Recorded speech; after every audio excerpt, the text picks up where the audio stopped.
Mesdames et messieurs, le premier ministre israélien, M. Benjamin Netanyahu, vient de montrer son muscle à l'État iranien. Et je me pose la question, à quoi est-ce que ça va aboutir, cet accord de paix qui doit être signé vendredi du côté de Genève? M. Benjamin Netanyahu, lors de son discours, en cette journée du lundi, a officiellement déclaré haut et fort que Israël ne se retirera pas du Liban, de la Syrie et de Gaza. Ce sont des conditions, plus précisément de l'Iran. Ce sont des conditions de l'Iran. Et l'Iran a mis en garde par rapport à ça.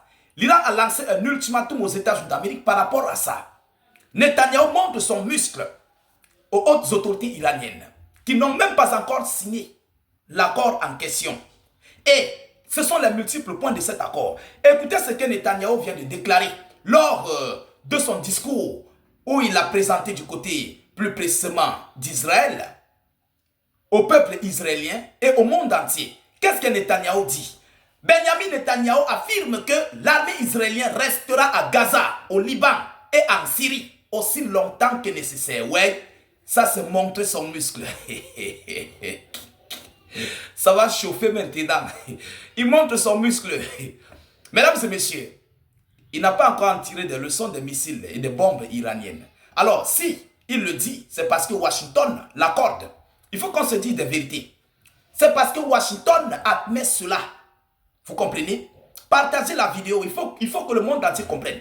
Partagez massivement. Notre but, c'est d'informer le million de personnes.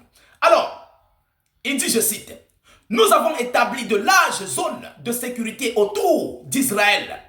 Nous l'avons fait à Gaza, au Liban et en Syrie, » a déclaré ce lundi le premier ministre israélien Benjamin Netanyahu lors d'une conférence de presse. Je tiens à dire clairement, nous resterons dans ces zones de sécurité aussi longtemps qu'il le faudra pour protéger notre pays.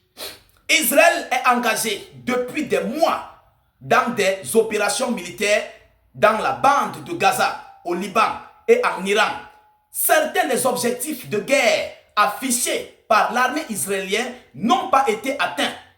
Il reconnaît que certains objectifs n'ont pas été atteints du côté de l'Iran.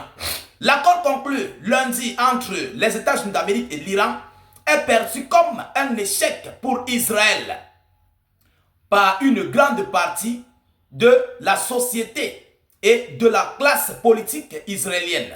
Mesdames, Mesdemoiselles et Messieurs, Netanyahou reconnaît l'échec de l'État hébreu d'Israël face à l'Iran.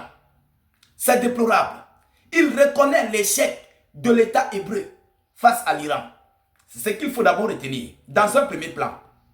Alors, Benjamin Netanyahou annonce être candidat par la suite aux prochaines élections législatives.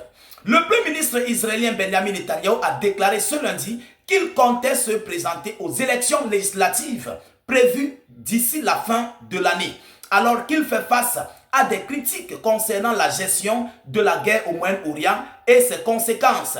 Je veux me présenter aux élections et j'ai l'intention de gagner, a déclaré le dirigeant chevronné lors d'une conférence de presse. C'est toujours Netanyahou.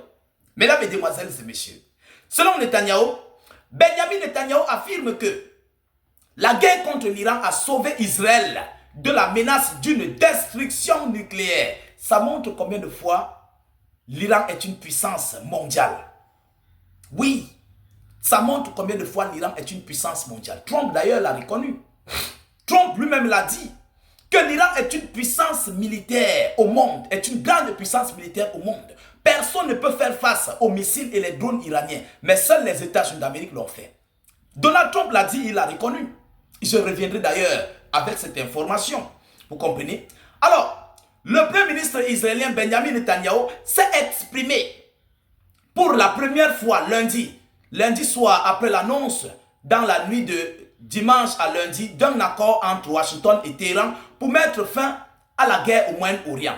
Le plus important, c'est que nous avons sauvé l'État d'Israël de la menace d'un anéantissement nucléaire, a déclaré le premier ministre israélien Benjamin Netanyahou lors d'une conférence de presse au cours de laquelle il a défendu son bilan et les opérations militaires israéliennes en Iran, au Liban et à Gaza.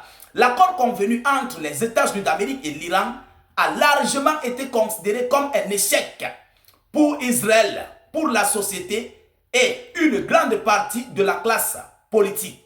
Ça, c'est Netanyahou qui le dit. Je vous dis, il a reconnu officiellement l'échec. Mesdames, Mesdemoiselles et Messieurs, ce n'est pas tout. Nous allons encore entrer en profondeur. Lorsque je vois les gens dire que Israël a gagné, voilà Netanyahou lui-même qui reconnaît. Il reconnaît l'échec d'Israël face à l'Iran. Netanyahou reconnaît l'échec d'Israël face à l'Iran. Alors,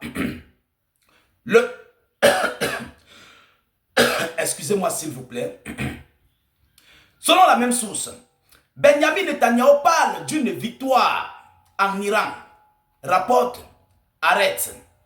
Lors d'une conférence de presse, le premier ministre israélien Benjamin Netanyahou a vanté une victoire historique en Iran, rapporte Haaretz, ajoutant « Cette victoire perdurera pendant des générations en générations. » Pourquoi? Parce qu'ils ont tapé sur le dossier, les sites nucléaires d'Iran.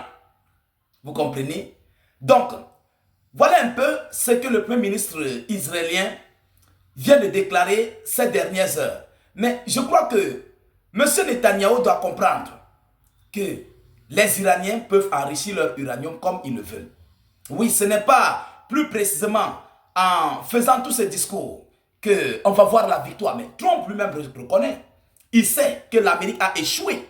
Il reconnaît que les Américains ont complètement et totalement échoué dans cette histoire, mesdames, mesdemoiselles et messieurs.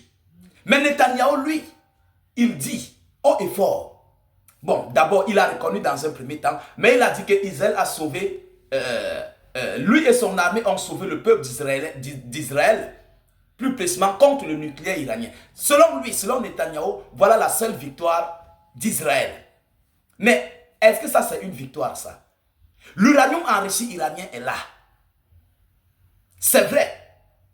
Dans la voie politique, dans la diplomatie, les Iraniens ne reconnaissent pas vouloir avoir l'arme nucléaire. Mais dans une autre voie, derrière, mais automatiquement leur uranium est là. Dans la voie normale et légale, les Iraniens disent que non, nous on ne veut pas enrichir de l'uranium. C'est la diplomatie. Vous ne pouvez rien. J'ai vu un commentaire semblable. Il y a un de mes abonnés, l'un de nos frères, qui a demandé, mais état du genre, tu dis souvent que l'Iran a déjà enrichi l'uranium. Mais après tu dis qu'ils n'ont pas enrichi l'uranium. Écoutez, dans la voie de la diplomatie normale, les Iraniens n'ont pas besoin du nucléaire. Mais dans une autre voie, derrière, on sait qu'ils ont l'arme nucléaire. On doit parler ce qui est légal.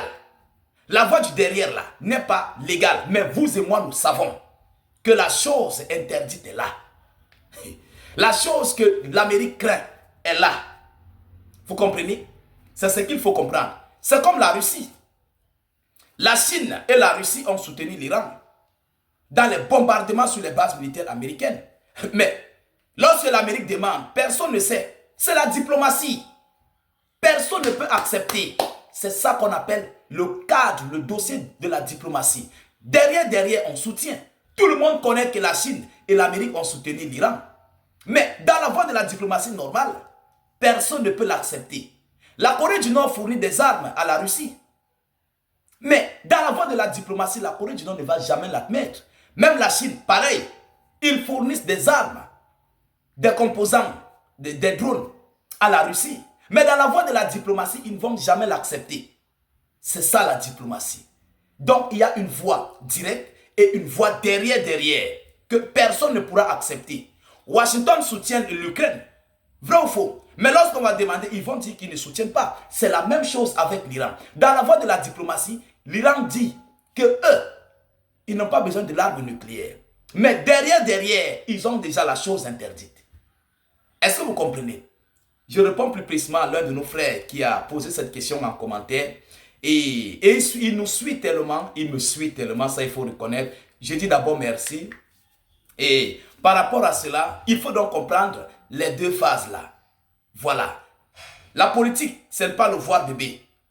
On s'aide aujourd'hui, demain je te fais l'affaire. Oui, je t'envoie au repos éternel. C'est ça la politique. Ce n'est pas le voir bébé. Mesdames, Mesdemoiselles et Messieurs, partagez la vidéoconférence dans tous les groupes possibles. Mettez-la partout à travers le monde et surtout sécurisez-la avec un maximum de j'aime. N'hésitez pas à vous abonner pour ne plus rater la page, mais aussi ne plus perdre nos vidéoconférences. Je vous reviens tout à l'heure pour une prochaine série d'informations. Soyez encore salués une fois de plus. Ciao, ciao.